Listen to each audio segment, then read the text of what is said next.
Hello, hockey fans. The Stanley Cup final got underway tonight. It's game one of the sequel, the rematch for the Panthers and the Edmonton Oilers in Edmonton, Alberta, Canada. So let's talk about what took place in the beginning of this year's final. A thrilling period. Of course, it started with some early scoring from the Oilers. Leon Draisaitl, 66 seconds in. Um, the league was holding up, and then the Panthers tied it up, and it was challenged for goal interference. Unfortunately, that interference was caused by friendly fire. It was an Oilers player caused Sam Bennett to make contact with Skinner, and so the goal counted. And that resulted in a power play for the unsuccessful challenge, and that's how Florida took the lead on a power play goal by Brad Marchand. Yeah, it's 2025, and Marchand is scoring cup final goals for Florida. My goodness. So, 2-1 was the score after a thrilling 20 minutes that actually saw the Oilers handily outshoot the Panthers by a 2-1 margin. More the same from period two. The scoring was early and quick. It was 3-1 Florida. I go, oh man, is Florida really gonna take this one? But then Arvidsson tied it. Not tied it. Arvidsson cut the Oilers deficit to one, and that came 77 seconds after the Florida goal.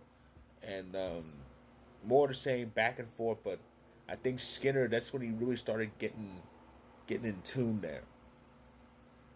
And he needed to, because this is a period where Florida took over the shots. But after that last goal went in, Skinner was just on tap. But even so, the Oilers were down by one. But something told me we would see like a shift in this game. I just had that feeling, and there it was. Matthias Ekholm, 6:33 into the period, tied it up, and all of a sudden things kind of changed for the Oilers.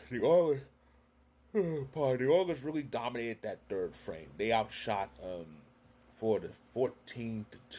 Then time ran down after a weird stoppage late in the period, and all of a sudden we had something that we did not have at all in last year's final: overtime. And I was happy for this because again, we didn't have overtime in last year's final, and this year's playoffs, it's been dry when it comes to overtime. Neither conference final had overtime games in 10 combined games.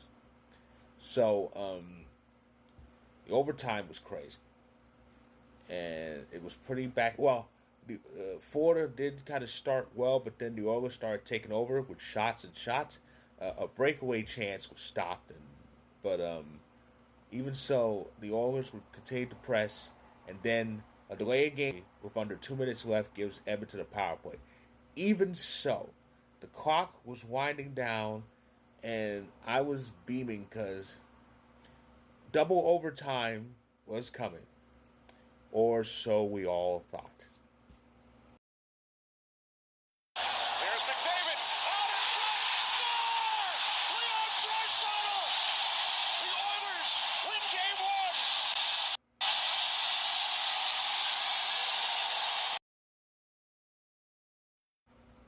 Yeah, so Leon Draisaitl said 9 to double overtime. He put it in with 31 seconds left in the first overtime, the first and only overtime, and that's that. So the Oilers take game one by a score of 4-3, and in overtime, and this is their first series lead in the Cup final since 1990, the last time they won it.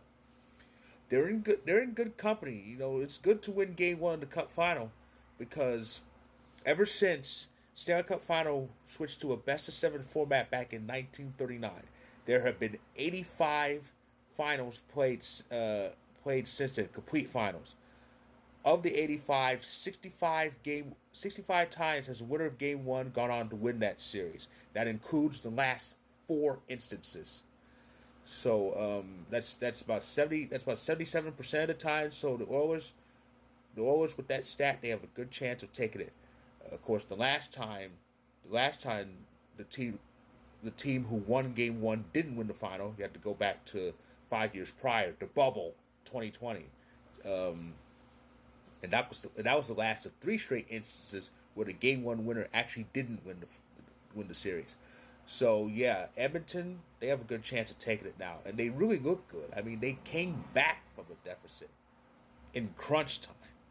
My goodness. So, the Oilers take Game 1.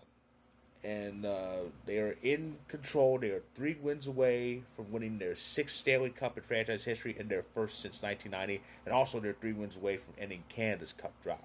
So, we'll see how the rest of that final goes. But, and as for Game 2 of the Stanley Cup final, still in Edmonton, will take place on Friday at 8 p.m. Eastern, 5 p.m. Pacific on TNT here in the States. Well, TNT and True TV here in the States is streaming on Max. So, that is my recap of Game 1 of this year's final. If you like this video, click the like button. If you're on YouTube, click subscribe more. If you're on TikTok and Instagram, feel free to hit that follow button.